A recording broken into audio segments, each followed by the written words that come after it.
We have got a phenomenal actor, a phenomenal reader. I have published his short stories a number of times in CC&D, including CC&D Enriched Prose, which is out this year. So everybody, please, you can look it out anywhere online, but check out his awesome reading right now. Ladies and gentlemen, Bob Rashkow!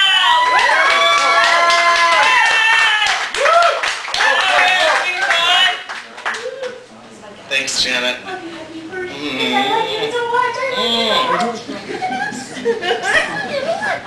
Thank you all so much for coming.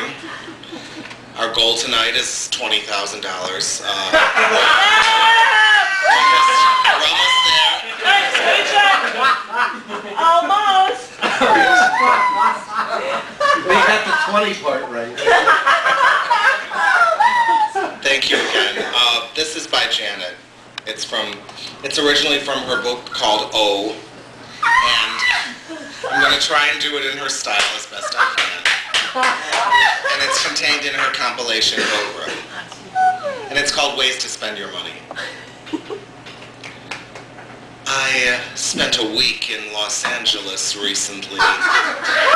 Visited Beverly Hills, Hollywood, Brentwood.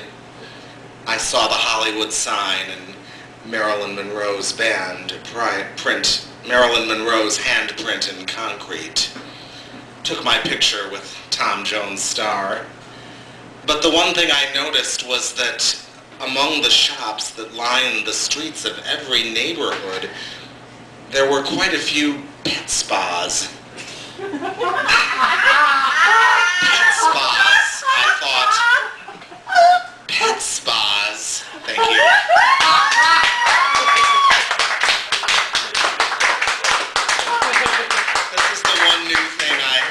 I wrote it this morning.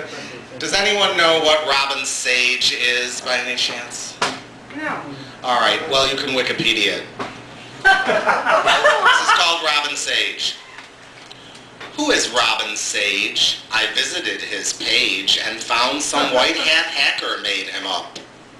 The North Carolina pines just west of enemy lines, presumably the home of this sick pup. But Robin's concept stuck. It literally almost fucked a staff sergeant caught up in the game. He sued the county cops, and in 7 years won tops, and was promised clear marked clothes in Robin's name. Thank you.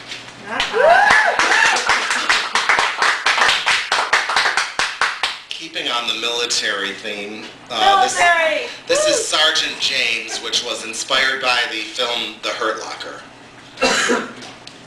He knows the way to the kill zone, knows just how and where to probe. He straightens out, adjusts the masks of fear his comrades wore. He plays soccer with Iraqi kids, recoils from visions of their deaths, shrapnel shins, keeps risking his life out of his love of souls alive. His wife humors his tales of horror. She wants to nurse him back into the other world he knew, the world of bills and budgets, in-laws and infants. But he is afraid. He has too much blood and shit on his hands. All he can do, this soldier of misfortune, is return to find his own personal demons and tear them apart over and over and over again and repent, repent, repent.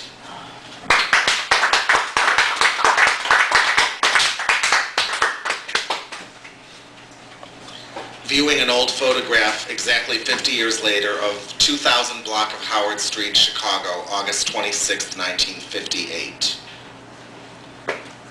Yes, that little bakery with the blue sign is really there, right there. See it? Yeah, that's it, the one with the unlisted number. Isn't that a real 57 Chevy parked before the long-forgotten Bryn Mawr liquor store? I'm sure. There is the cleaners at the corner of Seeley, Ideal, spelled with 2 E's. I always knew it was there, but now it's come right back to me. The snapshot tingles a signal, memory, recognition, remembrance. I'm floating in a moment in time. So rarely has this block ever been photographed. Mrs. Z passed away on the last day of May. Somewhere behind, as I gaze within my mind, hypnotized by an unexpected glimpse of past, my father celebrates his 31st birthday on a little street called Birchwood, with a wriggling little baby Bobby boy begging to be held through his wails.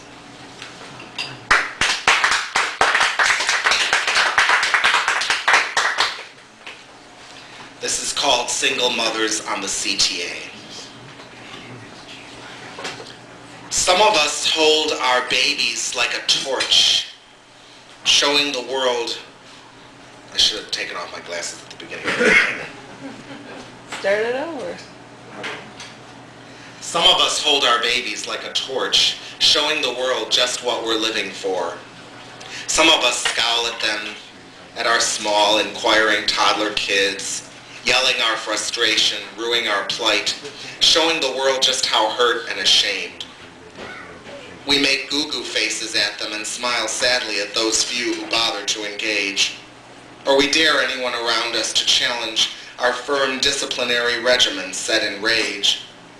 We bear the child aloft as a banner of gold, or we fill ourselves with scorn and always answer cold. But even those of us for whom a child means bliss can only agree on the thing we all miss.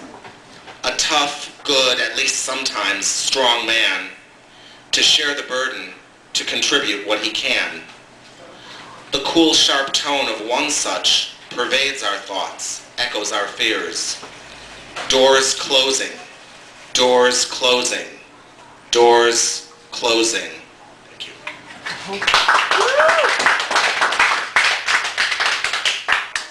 This is about one of the neo-futurists. His name is Ryan Walters, and it's called Ryan's Grin. Excuse me. It makes my night. I'm giggling like a little schoolgirl as soon as I step off the Foster bus. Look out, world. Look out, Ryan. Here I come. I'm getting through my lonely evening on your happy, happy smile.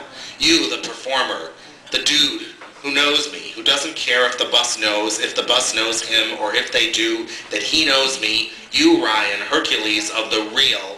Thank you for giving me strength to feel real, to feel more like me, to laugh like a hyena, mad and free, to laugh out loud, wild and free, to sing so loud it's a travesty, to laugh and shout like I'm really me, to laugh like a clown at a kid's party.